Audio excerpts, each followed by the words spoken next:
Well, good afternoon, everybody. Welcome to this Healthcare Innovation Consortium HIC webinar today. For those of you that don't know, I'm Hadley Stoller. I'm the Chief Executive of HIC, and I'm really thrilled to be joined by Mark England, the Chief Executive of Integrella, and Katie Hackett, who's a Senior Programme Manager for Urgent Emergency Care for the London region at NHS England. So welcome to all of you and thank you for joining us today. Just some housekeeping. So if we could go to the next slide, please. Yeah, thank you. So your video and audio will be disabled, but you're able to post questions and comments in the chat, and we will be keeping an eye on that, and I will try and get to as many of those as possible. If you could introduce yourself, say where you're from and which organization, etc. Maybe put your LinkedIn profile into the chat as well. That would be really helpful, just so that we can connect with you and that we know who you are, etc. This session will be recorded, and we will share a copy of that recording within the next working day, and you'll also get the slides via email as well. So that's great. So a little bit about HIC and this EPR network webinar series with our membership organisation Integrella. Today we kind of focus on three main areas to make EPRs work in practice. So that's around discovery, defining the problem, and figuring out then how we can overcome that challenge. Implement, so delivering, with the people that are using those systems, and then succeeding. Improving after go live, including benefit realization and health economic evaluation. So it's that whole life cycle of EPRs, and as an ecosystem and as an organization, that's what we very much try and support the front line in achieving. And we do that partly through the EPR network, of which Integrella are members. This is a community, a space where healthcare leaders, vendors, suppliers can kind of collaborate and share learnings across various organizations. And part of that includes hosting a number of regional and national events, which are designed really to elevate the voices and that knowledge sharing across the ecosystem. We had our EPR summit in England in February. We do these in partnership with Convensis Group, but there are three more coming up. One in Scotland in September, Northern Ireland in October, and Wales in November. There will be a QR code for the October summit later on for you to scan. So that's a very quick intro and hello from me. I'm going to hand over to our guests today, to Mark and Katie, to give a little bit of an overview of who they are, and then we'll start talking about the large-scale health system implementation in London and Northern Ireland. So, Mark, I'll hand over to you. Okay, thanks, Hadley, and welcome everybody. Good to be this opportunity just to talk through some of the complexities of interoperability within large programs of work. So I'm Chief Exec at Integrella, a company I've known for many years, because I used to be a Chief Information Officer in the acute sector, and I was their first healthcare customer about 18 years ago. So it's been a long, circuitous journey. I've been many roles in the NHS, as it says on there, and in the digital and in the policy and operational spheres. And Integrella has been running for about 20 years. We do about 50-60% of our business in healthcare, but enterprise integration in other sectors is also part of our expertise. And we've got a lot of accelerators and approaches and experience within that across industries and sectors, and a team of about 100 people, some in India, some in the UK, with a great deal of talent and expertise. And Katie, do you want to introduce yourself quickly? Yeah, hi everybody. Thanks for having me. So my name is Katie. I'm a senior program manager. So I work for NHS England in the London region in the urgent emergency care team. And I've been sort of leading on the TOC program for 99 transfers of care, program for the London region for probably about 2 years now. Before that, my background was in operations, so operations director, mainly in integrated urgent care, which we still have a sort of umbrella over at the moment. So yeah, that's me. Looking forward to getting into the conversation. Excellent. Thanks, Katie. And we're going to draw on a couple of examples during the course of the conversation. Encompass, the Northern Ireland programme, but most importantly as well, TOC, the transfer of care. Now, this is quite complicated because it isn't your standard EPR. So I was going to ask Katie, we've got one slide, it's only one slide in the whole presentation, but just to talk through the transfer of care 999 program, because it's quite, it just, if you could explain it to people a little bit. Yeah, of course. I'll try and keep it succinct. So the basic for transfers of care is the patient information, so demographics, LAS case information, and clinical information basically gets transferred from the LAS EPCR into the receiving trust's EPR. So the ambulance clinician from the London Ambulance Service will put all of their information about the patient into their EPCR. When they select the hospital that they're going to convey the patient to, at that point, the information they've put in gets transferred across. It creates a pre-arrival encounter in the trust EPR, and then the updates at various points as they convey the patient to hospital. It doesn't convert to a full registration, obviously, until the crew arrive at the hospital and they have that clinical handover. So that's putting it very simply. Hope that makes sense. But obviously, if anybody has any questions, we can probably go into that in a bit more detail. Thanks. Yeah, sounds great. No, thank you. Lots of complexities really, and I guess what I want to try and do is kind of tease out some of those, lessons and some of that practical, thinking around how that's been achieved, and for people on the call, what they might take away from it. So, I guess if we were to talk a little bit about recognizing that scale and managing that complexity, Mark, perhaps with a bit of a focus on Northern Ireland, perhaps, obviously large scale transformation programs rarely unfold as planned. I think we've all been around long enough to know that that's true.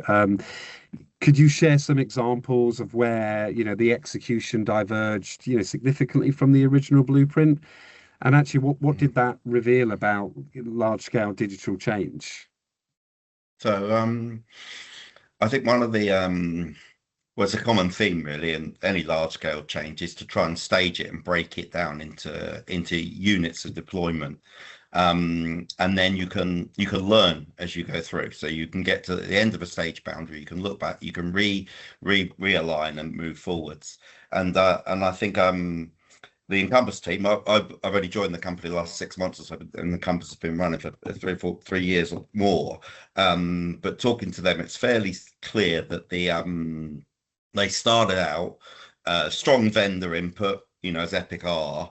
There's a rigid structure of waves of buckets of, particularly the integration is planned in that way, and that's how the formal planning took place, which is a good way to start. It's always a good way to have a clear plan of that. But the integration in particular is only about 25% technical, and about 75% is all about coordination and alignment, and there's so many multi-party dependencies that the team quickly found that the phases and the buckets started to break down. What was in bucket 1 wasn't ready to go, whereas something in bucket 2 was getting ready to go. And so that started to work on more of a sort of flow-based process where a bit more like a Kanban, moving things from left to right as they were ready to move to the next stage. So I think it's important, the question about planning, it's really important to plan and break complexity down into stages, but it's also important to have those stage boundaries where you are able to flex ahead. And what they example on how that sort of led into refining the program in the Encompass was that because of those things that when you look ahead hold up integration, such as system access, test data, a test server for testing the use cases end to end. I can talk more about testing. They broke each individual integration into a project and put those at the early stage, so you were getting ahead, and you'd be asking for the integration testing environment way ahead of the actual work package of building the integration. And so it began to develop a cascading model, which in a larger program is easier. When you've got so many integrations in a smaller program, it can become you have less scope for flex and moving resources around. But that's a couple of reflections. So Mark, I guess just playing that back a little bit, the more integrations you have, the more complex it becomes. But actually, no matter how many you have, there is a need to plan for complexity that you know about, but complexity that you don't know about as well. And obviously, you were saying about bucket one, bucket two, there's clearly then dependencies as well, depending on what the integration is, which you to some extent can maybe plan for, but to some extent you can't. So it feels like there has to be quite a lot of buffer time to allow for that. What you don't know what you don't know until you know it, right? Yeah, yeah. Well, some of it is that, so you need to be able to escalate that quick. For example, there's always a third party, there's always a laboratory system supplier who you need to be ready for end-to-end UAT testing, of the integrations you're building, and they need to be stood up. So, but Encompass was very well run as a program. Yeah, so as you yeah. went up from integration into data services into the wider program infrastructure, the owners of those issues, and the daily stand-ups, etc., were very quickly taken forward and escalated. Mm. And I think you're absolutely right, because they're unknown unknowns, but some of them are known, and you Yeah, can as soon as they're known, you need to be on them really in some ways, yeah, particularly no, when Encompass had what was it? I think it was circa £1 million per month penalty for mm, overruns. Do you know what I mean? mm. Which is sharpens everyone's attention. Yeah, absolutely. And it sounds like the governance is important too, in terms of making sure those stand-ups are Yeah, there and that you are yeah. talking with the right people at the right point. I guess Katie coming. So thanks for that, Mark, and that Mm, was, and we'll talk more about Encompass, I'm sure. mm. But Katie, from a London perspective, how does the scale of programs like London's, transfer of care 999 program, with millions of interactions with multiple emergency departments, how does that change? How you approach integration compared to, say, a single organization implementation, because the scale of that is obviously very different. Yeah, so I think, like Mark said, the biggest majority of it is the people you're working with, the various different stakeholders and the different sort of process flows. And I think when we came into this program, we kind of had a view for we were going to do it once for London, and we had our set design and our set build and our set flow, and that's how it's going to work. But actually, in reality, that wasn't the case. So each different trust we work with do things slightly differently. The way the EPR can handle the information that's being sent to them all works completely differently, really. So actually, Yeah, it's become a lot more complex than we originally thought. So working with one single organisation would be fine. You'd have one mapping specification. You'd have that would all work as it would do. But actually, even within one trust in London, you might have 3 or 4 different ED yeah, sites, and they all work slightly differently. So we've had to have different workflows. So yeah, it's become a lot more complex, I think, than we originally imagined. And like I said, a lot of that is the flows, the different layouts, the way each ED works is very unique, much more so, like I said, than we first imagined, really. yeah. And I'm just looking, actually, that there are some folks on the call from Mid and Southeast Essex. There's colleagues from places like Cambridge on the call. Hi, Kaz, good to have you join us. And I know that those organisations have complex EPR, programs in train at the moment, and obviously defining those workflows, and actually, Yeah. even from a non-digital perspective, in the first instance, is clearly really important, isn't it? Because if you've not got those flows in place and you don't actually know how people are moving between the systems, forget the technology. It's almost like the technology is almost the easy part in that sense, isn't it? Because Yeah, it is yeah. so complicated. And it sounds like that's what you found as well. Yeah, the tech worked every single time.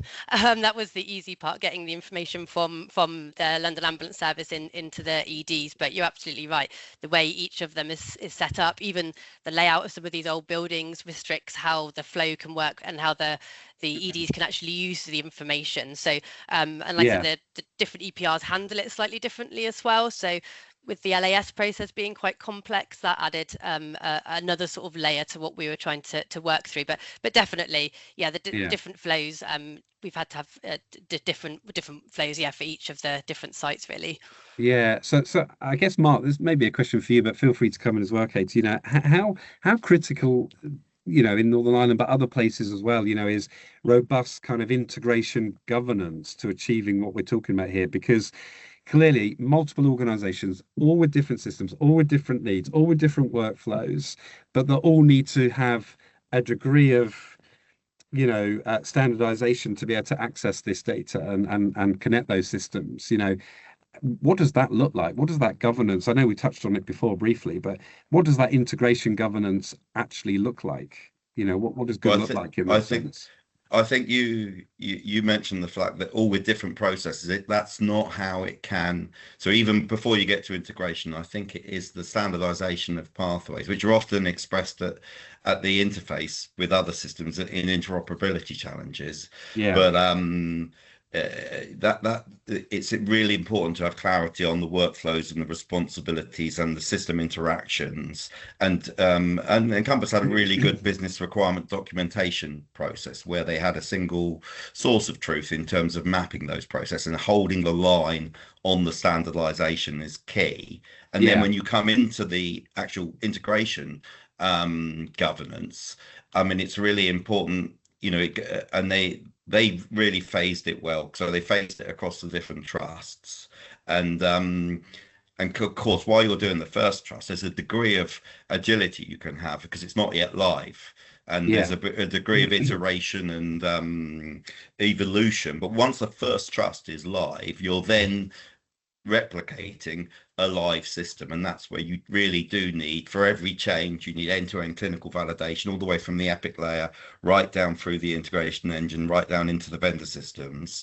Data integrity and workflow security it needs to be fully tested and fully documented. And you need a CAB, a good old ITIL IT sort of change approval board, as yeah, it's called. And you need that CAB process because you need all the trusts, the ones who are live already.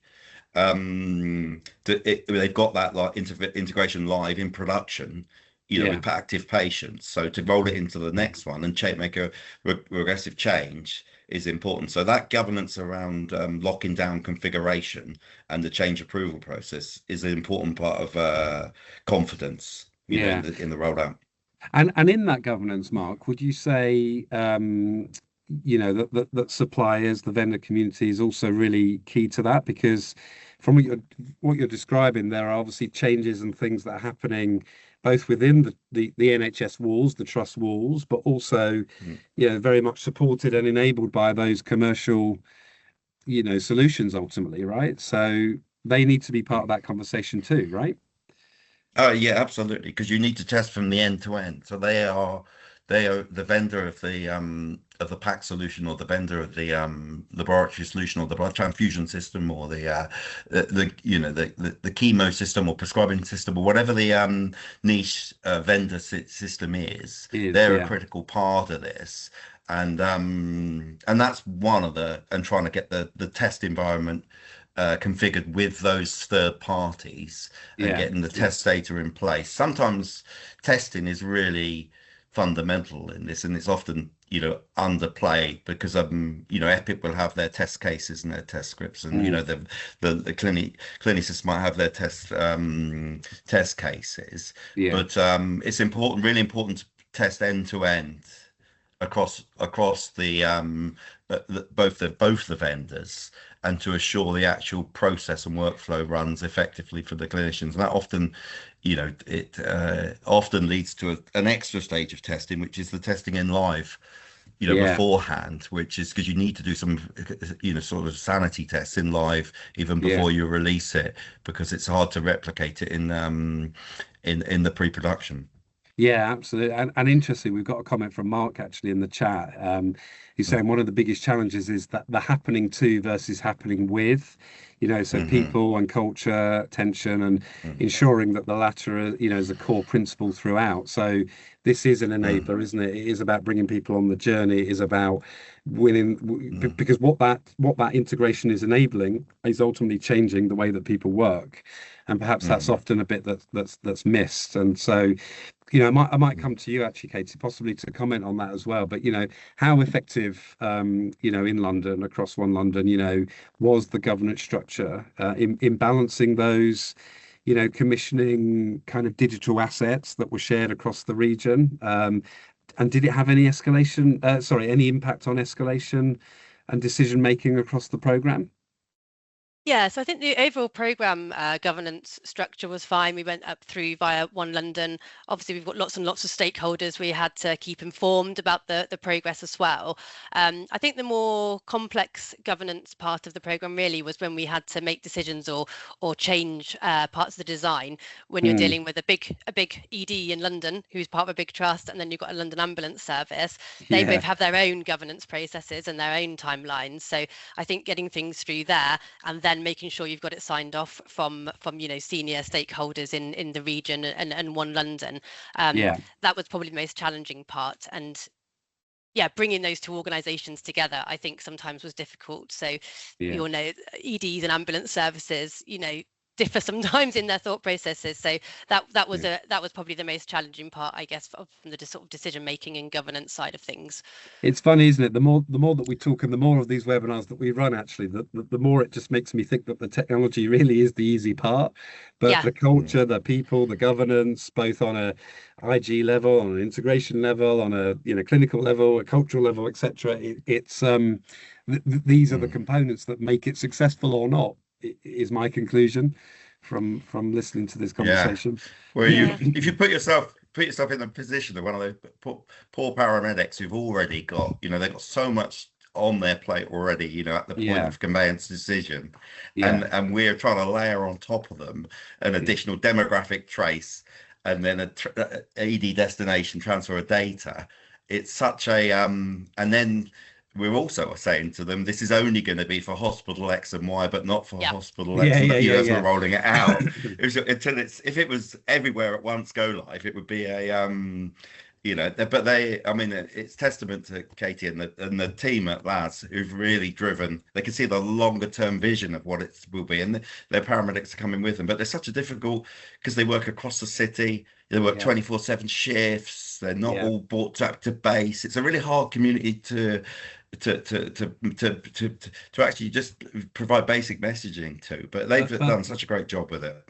Yeah, no, 100%. A big shout out to everyone for those efforts. And I guess, we've worked with London Ambulance Service, and all ambulance services, will generally tend to cover many different regions within their region, if that makes sense, different parts of it. So actually, they may be on different digital solutions. They may have different EPRs. They may have different share care.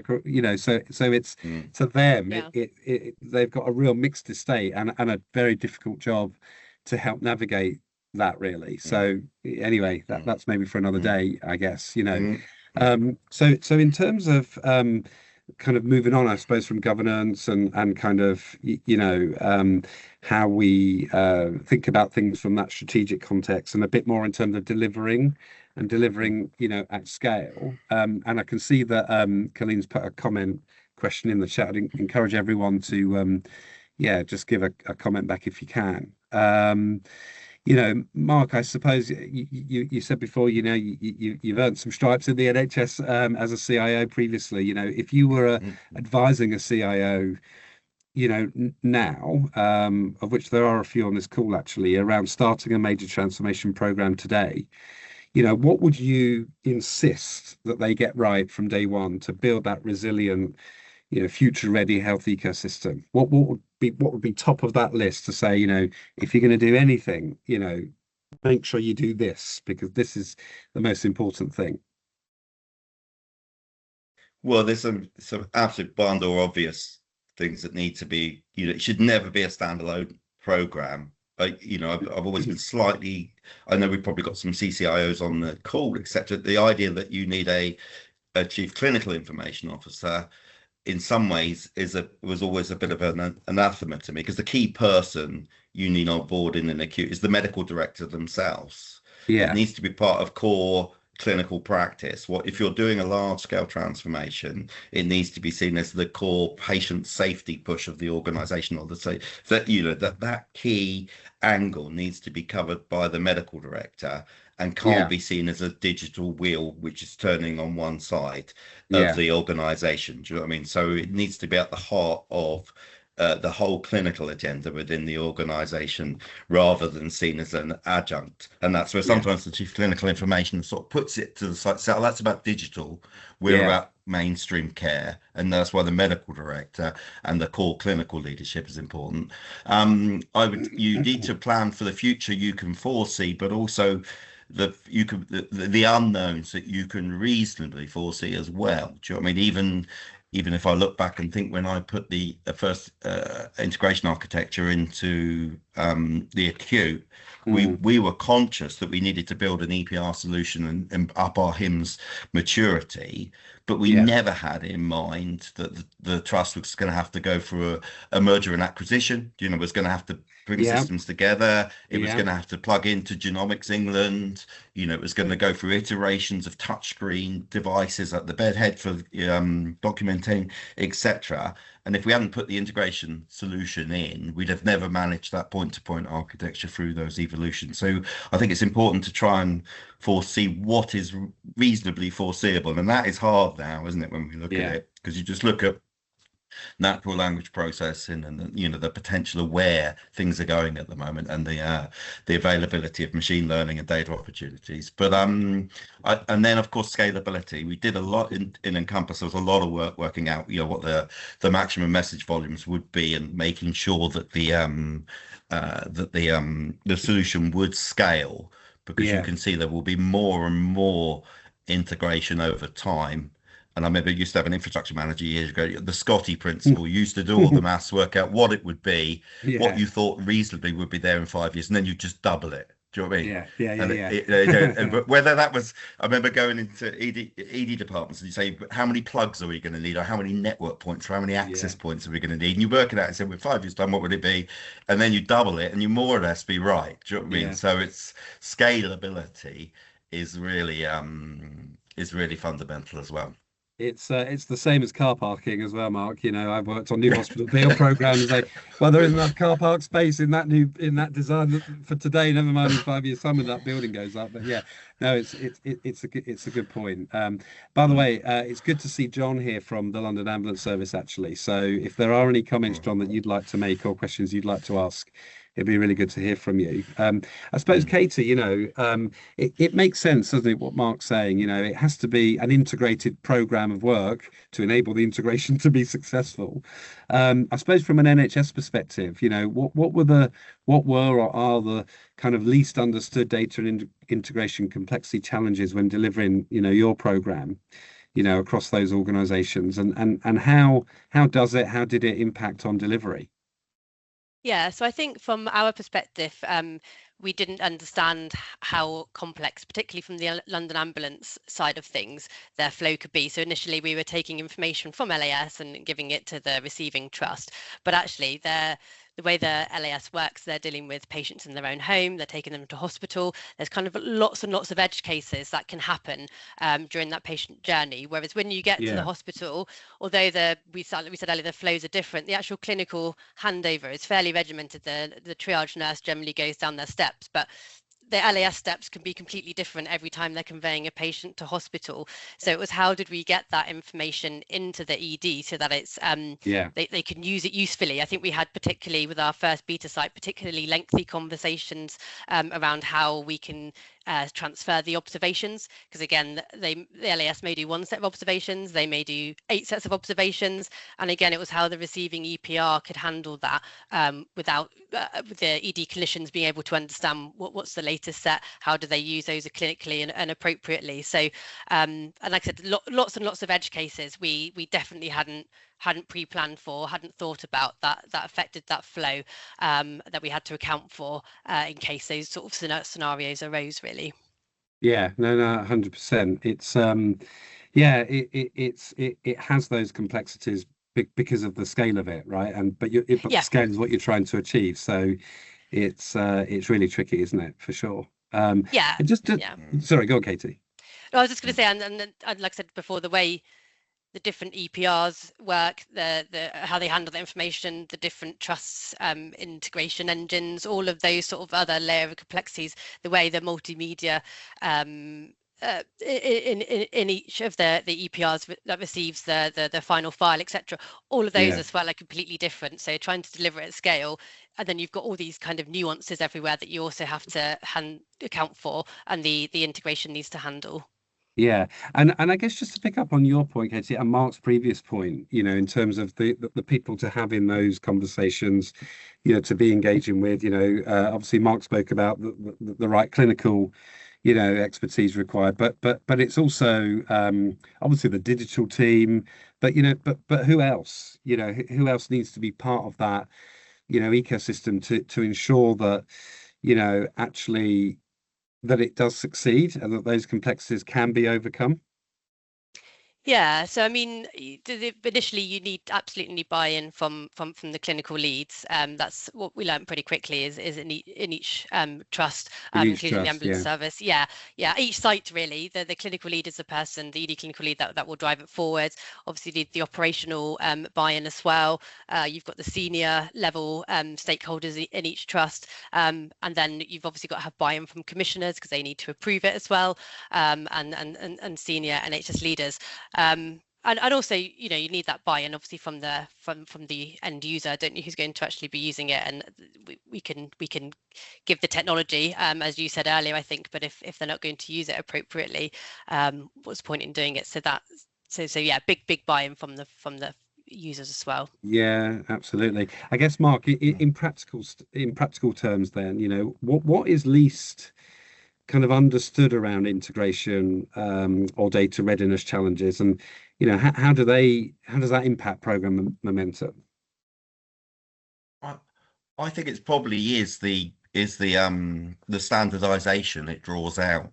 Do you know what I mean? Because often, I mean, I think in any program, despite how much planning or effort you do, it's often someone suddenly turns up and and often it can be the person running the integration program suddenly knocks on a consultant's door, a radiologist who thought they were going to continue to use in their PAC system, and all this stuff about the EPR wasn't really their business, and suddenly it's the integration person who knocks on the door and say, well, is radiology within scope, more or less? And Yeah, having tried communicating in an acute, let alone ambulance service, communicating so everybody is on board, I think integration often stumbles into the really critical pathways, but they can be ill documented, but they're embedded in practice. That can be blood yeah, transfusion, which is often sort of outside of the core lab process. That's absolutely fundamental and critical in maternity and ED pathways, and surgical pathways, blood yeah, transfusion. But it's a slight adjunct. Do you know what I mean? You suddenly come across it and it hasn't been considered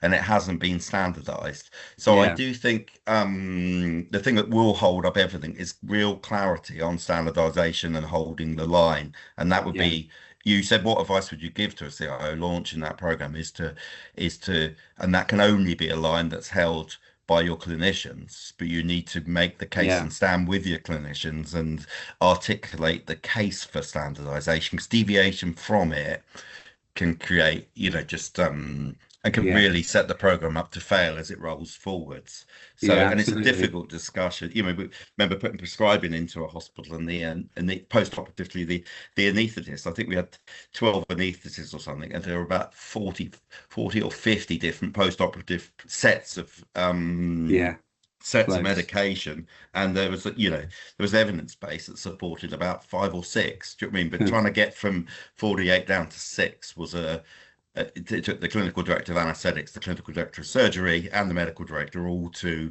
work through that complicated piece. But Yeah, if you're a CIO, you need to set them up for that and articulate why that's so important.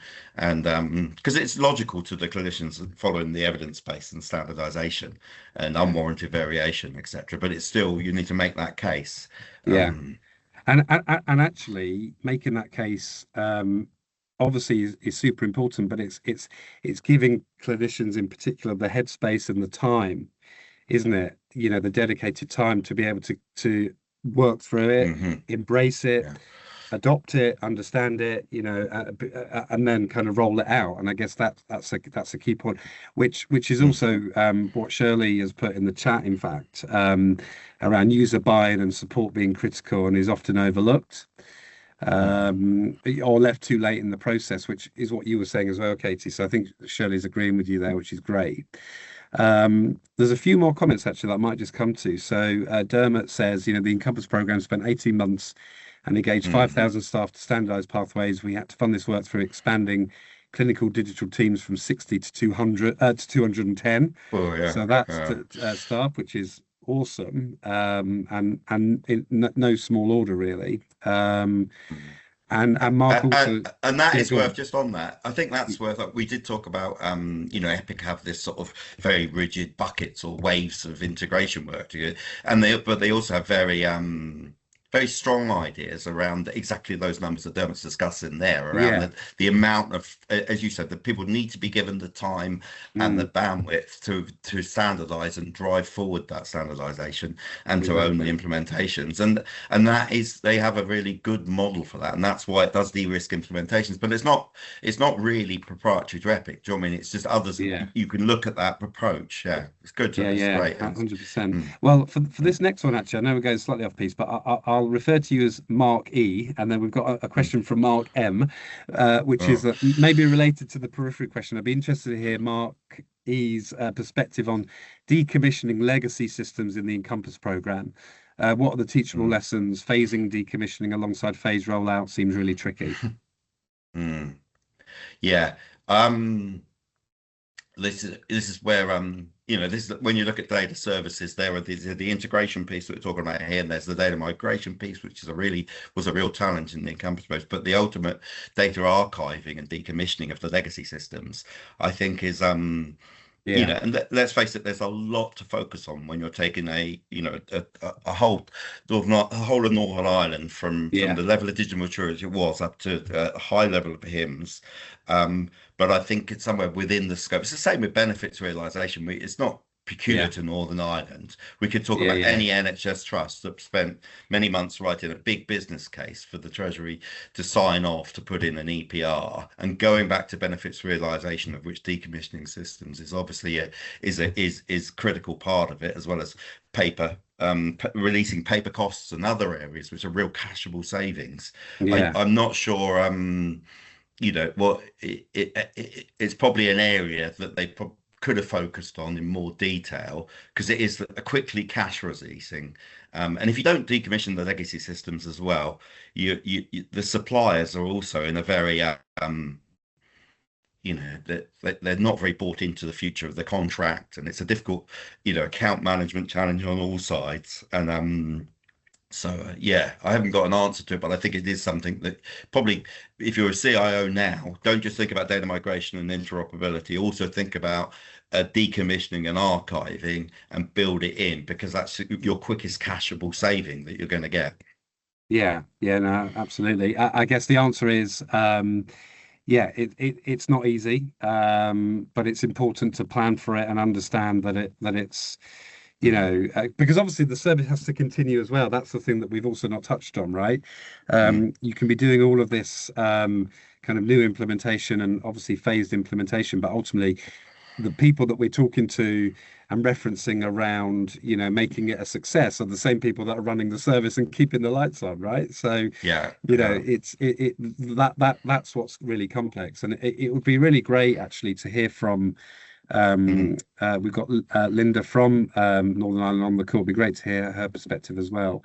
I can see another question around from Dermot around decommissioning of legacy systems was slow due to lack of an archiving solution, and that was mm, criticised by the Northern Ireland Audit Office. So mm. that's also possibly something around to think about Well, as you so move forward. if you're probably, and it's probably right. If you're procuring a new system, you should probably procure the archive system at the same time. And have that line. Often the focus is on that frontline implementation, but the same case needs to be made about paper management as well in these Yeah, EPRs, because at yeah, the same time as soon as you are not pulling notes for outpatients anymore, and you've gone live with the EPR, yeah, there's a team and a warehouse and a van contract, and there's a whole load yeah, of costs yeah, which yeah, are in the trust that need to be shaken down to release savings. And if they're not planned at the start, they often, and as you say, the team often dispenses. So you have a bulk of team that's built up for the implementation, and once yeah, they've gone, the people doing the day job struggle to find the headroom to do Yeah, the additional yeah. piece, isn't it? Which is Yeah. It's also understanding the staffing model, isn't it, around these big implementations, and like who said it, Dermot, taking it from 60 to 210 staff is no small order, really. yeah. That's impressive. Mm, As we said, time has definitely ticked on, so we'll maybe move on just to the final set of questions I wanted to ask mm, you folks. mm, Around what enabling future innovation beyond the systems we have today looks like. mm. So I guess both of you, maybe we'll come to you, Katie, first. How, and I think we've answered this question, to be fair, but how important is winning hearts and minds? Because particularly with those senior clinicians in programs like the TOC, the Northern Ireland Encompass program, how do you build that alignment when you're working across multiple organizations, and how do you keep it, and how do you give people that space? Because even if you increase your staffing model from 60 to 210, they're not all those additional resources aren't necessarily skilled and knowledgeable in what you're doing and what you're trying to achieve. So that creates a new layer. In some respects, the more people you have, that can make it more complicated. So, yeah, what's your view, Katie, on how you almost future-proof it?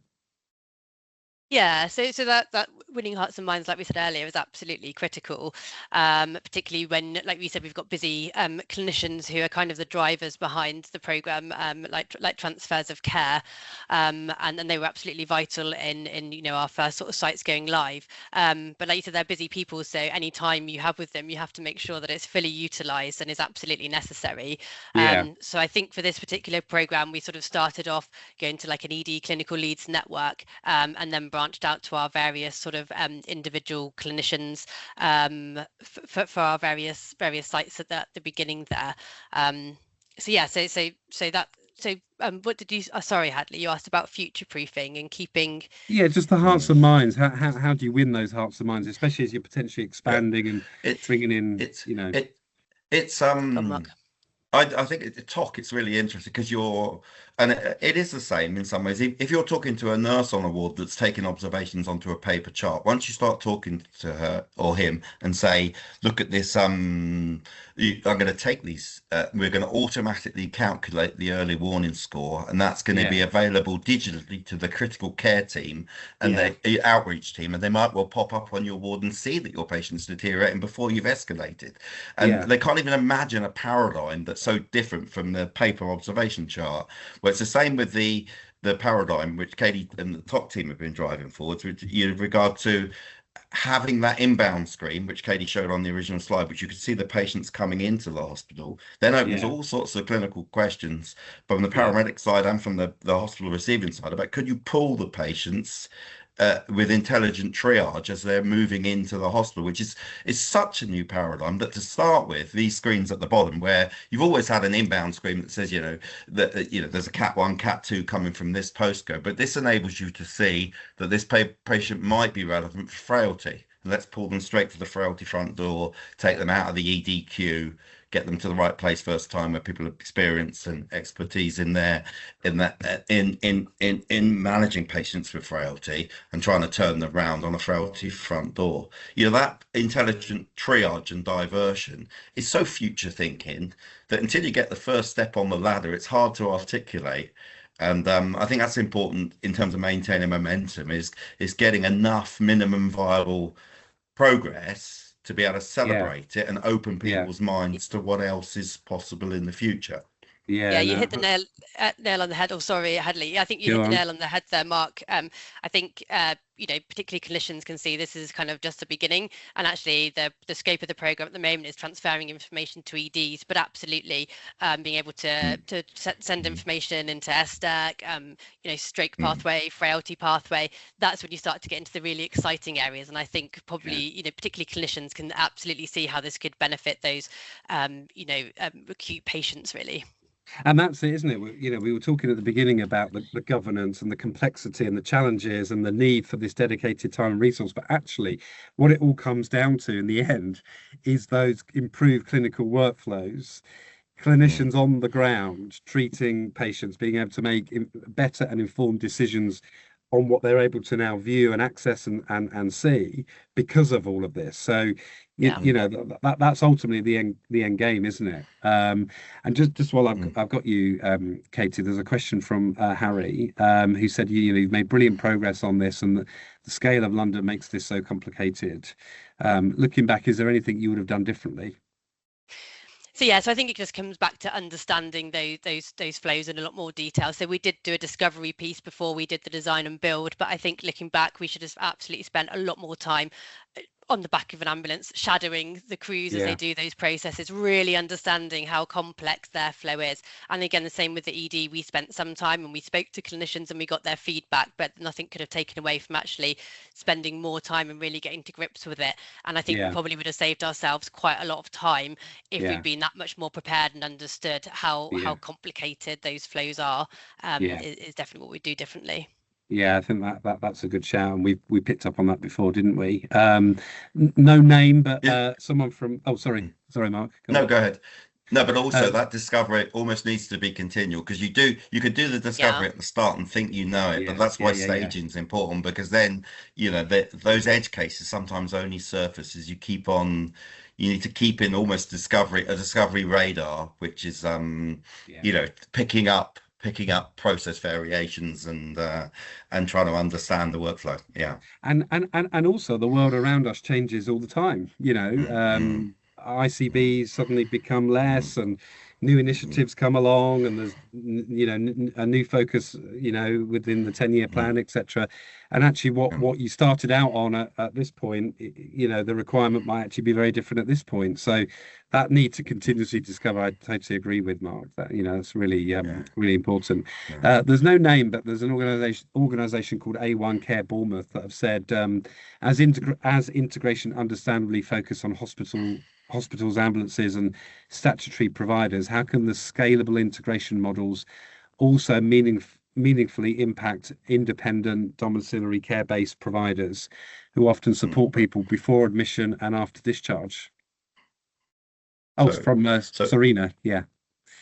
So talk does is parts of the top program is trying to bring together, you know, for example, for when a 111 call leads to a CAS assessment, a clinical assessment, and it's trying to we use the TOC infrastructure to bring that into the London Care Record. So because often those patients who are call 111 and get a CAS assessment often turn up in the UEC pathway somewhere in the next few, you know, I think about 30 to 40% of them will pop up in another UEC setting in the next month.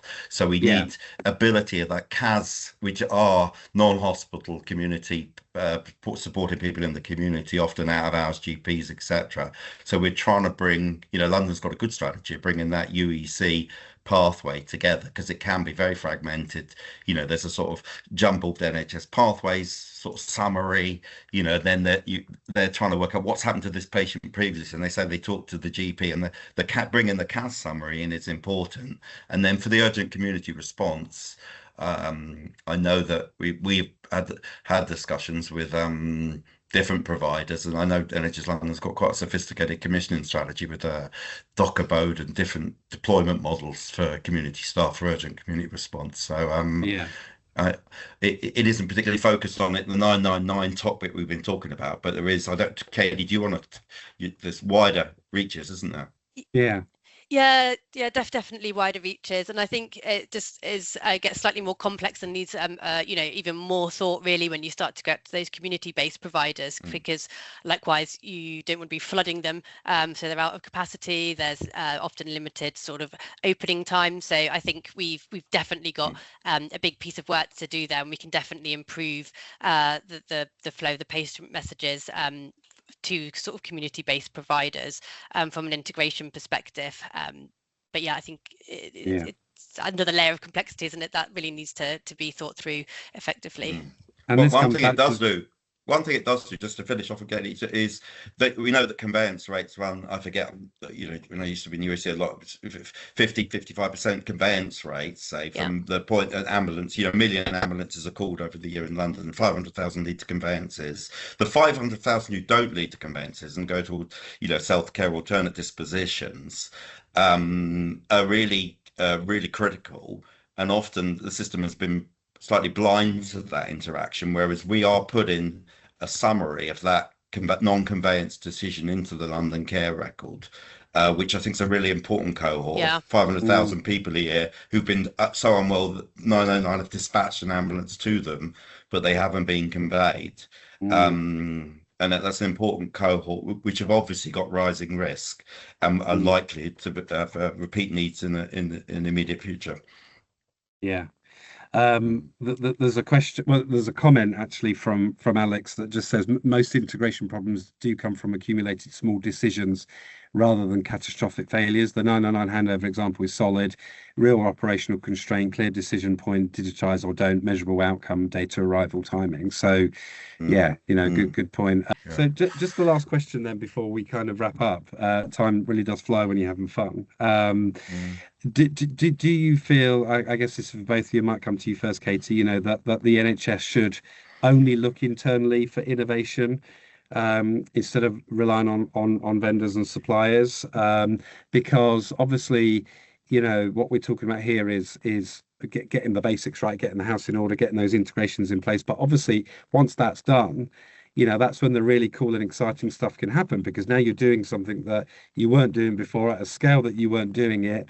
And, whoa, this is so cool. Now let's think about other things. What else might we integrate into? So, is it about looking just in-house, or is it, is it about looking at the market and the suppliers that are out there to help with that thinking? Yeah, I mean, I think you need a combination of both. So although this program's been running probably about 2 years now, I don't think we would have got 5 sites live. We've got 5 more due to roll out in the next 6 weeks. I think if we'd had kept it all internally, being honest, within the NHS, I think we would have struggled to meet those timelines. So I think having like Integrella as our technical partner has really helped us drive that forward. And also with them not being NHS, they can take care of all that technology side of things, which has allowed my role, which is to focus on, like I said, bringing those people from the different organizations together. So you definitely need that in-house vision, as it were, because like we said earlier, the guys on the ground, the clinicians, the admin team, the paramedics, they know what the best practice is and how to make sure that flow works. But yeah, we wouldn't have got to where we were if we'd been in-house, I don't think. Cool. No, that's great. Mark, I mean, I suppose you're not going to argue with that, and it sounds like it's been a great partnership. But is there anything that you would say with former NHS hat, current hat around where that innovation comes from and the role of coming together to make it, a reality? Yeah, I think, well, I was a previous one. I was a National Innovation Accelerator Fellow. So there's a whole infrastructure in the NHS which is focused on this. With Stephen, who's the medical director who's now been replaced, but there's the whole clinical fellows under Tony from Essex. There's a whole infrastructure around internally within the NHS trying to find and incubate innovations and scale them. The difficulty often is trying to scale them, and actually, it definitely is a synergy between private and public that makes sense, because often you need the external expertise and the external focus to try and work with the NHS to bring innovations, into the frontline delivery, but also scale them out. And I think that's where we've got a problem sometimes, scaling them. Because within this London program, there's a DocAbode. I don't know if you know DocAbode. It's a Taz who's a GP who's created North Central London, and we are working with them on TOC. And they've got a good model of taking the rotas and the urgent care referrals that come in and matching the capacity based on real-time location of staff, and that shows the sort of, even without putting new staff on the rota, you can get an extra patient into existing teams and increase capacity by about 30%. We know urgent community response for lower category emergency calls is really fundamental for every right outcomes, making sure our response time to the most urgent is timely, but also making sure those patients are maintained and emissions are avoided where unnecessary, etc. But trying to scale that sort of innovation, because it's exactly what Katie's describing here. We're trying to scale innovations is where we get trouble, and we get bogged down in so many different stakeholders, so many different parties, so many different procurement, so many different, accelerators. But it's difficult, but we need to keep at it, innovation, and it requires private, and I think the focus on scaling what works is we probably spend a bit too much time on getting 1,000 flowers blooming rather than getting a rose bed matured, in some way. For sure. To mature trees. And innovation is sometimes about the small things as well, isn't it? It doesn't always have to be a big bang, solution. So, anyway, we have nearly got to the end of that hour. There's just a few slides to go through before we stand between people's lunch and dropping off. So, folks from within the NHS, I know the majority of you are from NHS organisations. Thank you very much for joining us. If you'd like to join one of our specialist interest groups as part of the EPR network, these are opportunities to talk about specific areas within the EPR ecosystem, integration being one, pharmacy, maternity, AI, paper to digital, the list goes on. So it's free to join, it's free to take part, it's a growing community, so please scan the QR code and come and join us and be part of the conversation, and we look forward to seeing you in those. And then, as I mentioned before, a couple of the upcoming EPR summits in partnership with Convensis. 15th of October is Northern Ireland, so please do come and join us there. I think the link is also in the chat. And then finally, I think for a bit more in terms of getting hold of Integrella and connecting, and also to read their white paper, which I read on the train down. Actually, it's a really good read. I recommend that you scan that and get access to it. That will be awesome. And I think that was everything. But is there one more slide? No, I think that's everything. So just leaves me to say thank you very much to Katie. Thank you very much to Mark. Thank you very much to Colleen and Charlotte from the HIC team for making today possible. All of the folks in the background at Integrella, thank you very much for your support as well. And of course, for all of you for joining us. It's been a great discussion. And yeah, we look forward to seeing you again all very soon.